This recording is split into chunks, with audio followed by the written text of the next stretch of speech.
Hi there. Today we're going to read another picture book by David A. Robertson and Julie Flett. It's called When We Were Alone. It's a story about residential schools, and it's a picture book. The words are very gentle, and there's a lot of time within each set of pages to reflect. And, as always, I have place in the book where I'll pause, and you can consider stopping and then going to find this book and really sitting with it, perhaps with an adult, and reading it together, or you can bring it back to this video and reading it along with me as well. There's lots of moments to think about and question about how you learn each day and your family and your friends, and maybe you can even do some research after this as well. So I'll definitely pause. All right, When We Were Alone.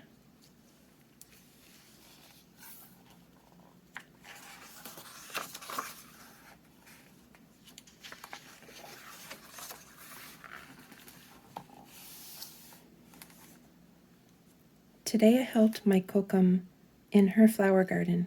She always wears colorful clothes. It's like she dresses in rainbows. When she bent down to prune some of the flowers, I couldn't even see her because she blended in with them. She was like a chameleon. Nokum, why do you wear so many colors? I asked. Nokum said, well, no see some. When I was your age, at my home, in my community, my friends and I wore many different colors. But at the school I went to, far away from home, they gave us different clothes to wear. All the children were dressed the same, and our clothes weren't colorful at all. We all mixed together, like storm clouds. Why did you have to dress like that? I asked. They didn't like that we wore such beautiful colors, Nokum said. They wanted us to look like everybody else.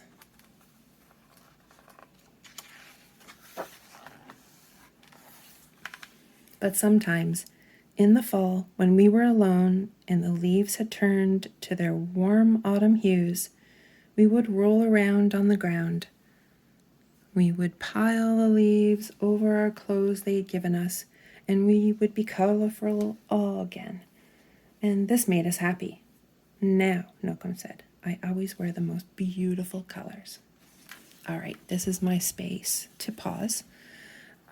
So you can see the pattern of the story here, and you can make a choice to stop and then go find the story on your own and come back if you want.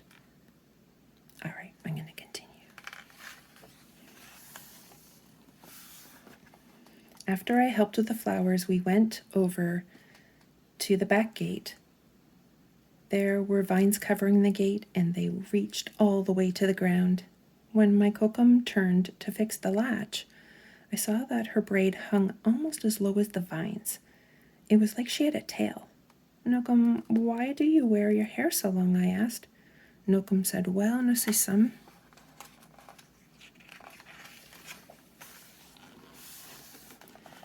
When I was your age, at home, in my community, my friends and I grew our hair long, just like our people have always done. It made us feel strong and proud. But at the school I went to, far away from home, they cut off all our hair. Our strands of hair mixed together on the ground like blades of dead grass. Why did you have to wear your hair like that? I asked. They didn't like that we were proud, Nokum said. They wanted us to be like everybody else.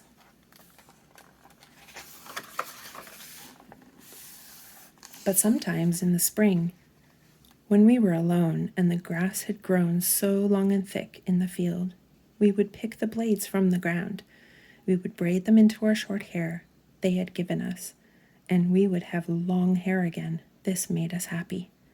Now, Nokum said, I always wear my hair very long.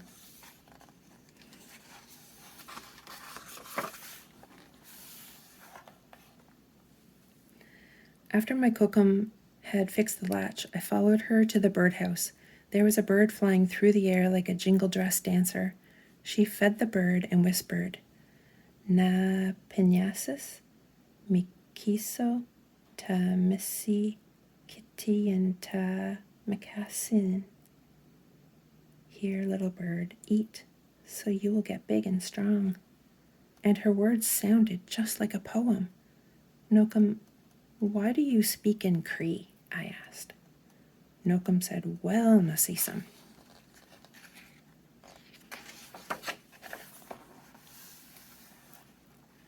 When I was your age, at home in my community, my friends and I always spoke our language. But at the school I went to, far away from home, they wouldn't let us speak our words. All the children used their strange words, and we didn't understand them at all. Our voices blended together like a flock of crows. Why did you have to talk in their language? I asked. They didn't like that we spoke our language, Nokum said. They wanted us to talk like everybody else.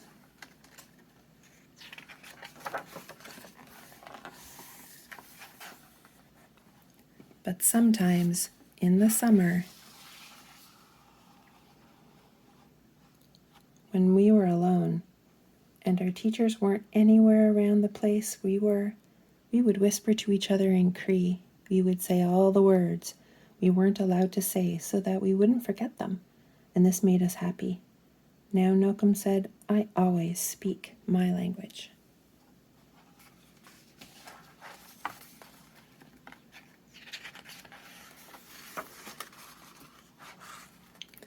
After our gardening work was done, I sat with my kokum in the backyard. Her brother came over and sat with us. He comes over all the time. We drank tea and ate bannock. The tea was hot and sweet, and the bannock was moist and warm and melted in my mouth. My kokum and my uncle talked and laughed like children. Nokum, why do you and Nokomi always spend time together? I asked. Nokum said, well, Nasisan. When we were your age, at home in our community, being with family was the most important thing. We played with each other, did chores together, and shared everything. But at the school I went to, far away from home, they wouldn't let us be together. My brother and I were separated like day and night. Why were you and Nakomi separated? I asked. They didn't like when we were with family, Nokum said, because when we were together, we thought too much of home.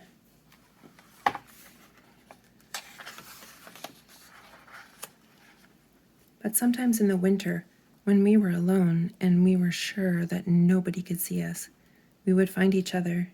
We would take off our mitts, and in the crisp, cold air, we would hold hands so we could be with each other, and this made us happy.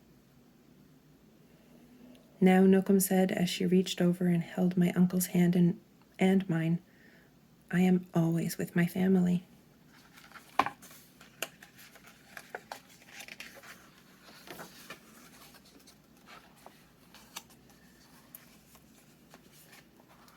Such a beautiful little story that can really have some interesting discussion after.